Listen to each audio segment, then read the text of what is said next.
enforcing powerful economic sanctions. We're cutting off Russia's largest banks in the international financial system, preventing Russia's central bank from defending the Russian ruble, making Putin's $630 billion war fund worthless. We're choking Russia's access. We're choking Russia's access to technology that will sap its economic strength and weaken its military for years to come. Tonight, I say to the Russian oligarchs and the corrupt leaders who built billions of dollars off this violent regime, no more. The United States...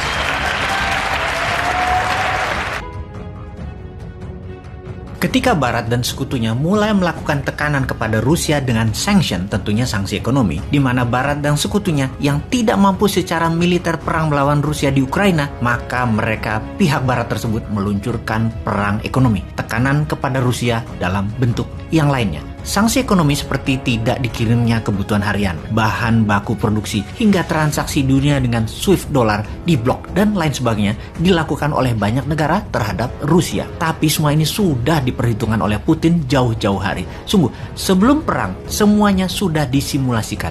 Simulasi di war room, bukan hanya perang bedil-bedilan disimulasikan, tetapi segala macam proxy war dan bentuk 7 perang lainnya seperti masalah ekonomi, sanction, transaksi dolar, alat komunikasi diblok, apapun itu sudah dipertimbangkan dan pastinya sudah punya solusi-solusinya. Misalnya, SWIFT International Payment System di mana transaksi dolar di cut off atau dipotong, tidak bisa masuk ke Rusia atau keluar Rusia. Akankah memukul Rusia? Jawabannya tidak. Kalau hal itu dilakukan malah counterproduktif, membahayakan dolar. Dolar Amerika akan berbahaya karena akan menguatkan kekuatan non-dolar seperti yuan dan rubel. Rusia sudah menyiapkan alternatif shadow banking. Mereka memakai pembayaran alternatif.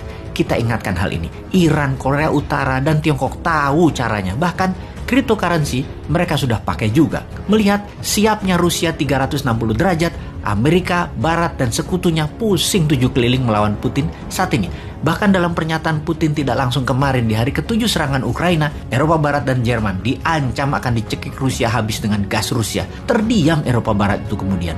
Di sisi Tiongkok, hubungan mereka makin mesra, Tiongkok dan Rusia tersebut. Saling asah-asih-asuh mereka berdua. Sanksi ekonomi ke Rusia tidak akan mempengaruhi banyak terhadap Rusia karena Tiongkok siap di sampingnya. Economic warfare-nya matang sekali dari keduanya. Bahkan ekonom Barat yang mempropagandakan akan mahalnya biaya perang Ukraina per harinya yang Rusia harus tanggung, yang jika dalam minggu-minggu depan ini Ukraina tidak takluk juga oleh Rusia, Rusia akan merugi dan akan menarik invasinya.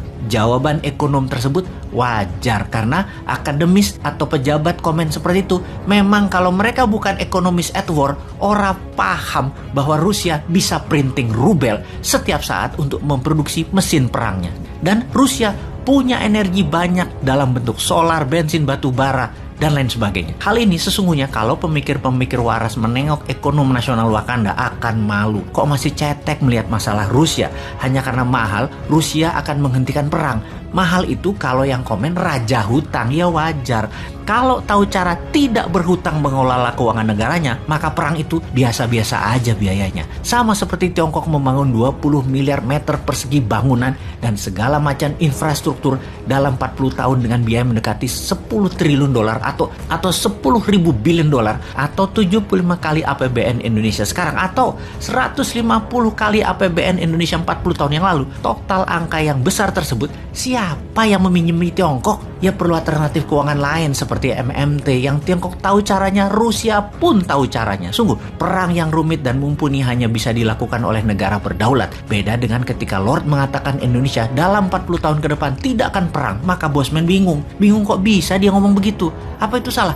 Ya enggak, aneh aja. Civis pacem para bellum adalah moto klasik yang semua tentara pegang. Kalau Anda ingin berdamai, bersiaplah untuk perang. Maka perang yang ada 7 macam itu di Indonesia harus siap. Salah satunya perang militer. Maka menguasai perang militer dengan membangun industrial kompleks pertahanan milik nasional adalah penting dan wajib. Pembangunan alat perang kalau bisa bahkan harus 100% bahannya dan produksinya nasional. Kesalahan melihat Lord yang berpengaruh dalam arsitek nasional Indonesia baik luar dan dalam negeri membuat Indonesia sekarang dianggap negara yang soft ASEAN, bahkan tidak anggap kakak lagi itu Indonesia. Buktinya apa? Di tengah potensi krisis ekonomi dunia akibat perang, Wakanda pemimpinnya hanya mengingatkan akan naiknya barang-barang harga-harga tersebut. Mengingatkan doang, wong bodoh ngaku pinter juga bisa kalau mengingatkan doang mah. Lalu ngerjain apa sih kalian ini? Jadi keinget gosip nasional saat ini.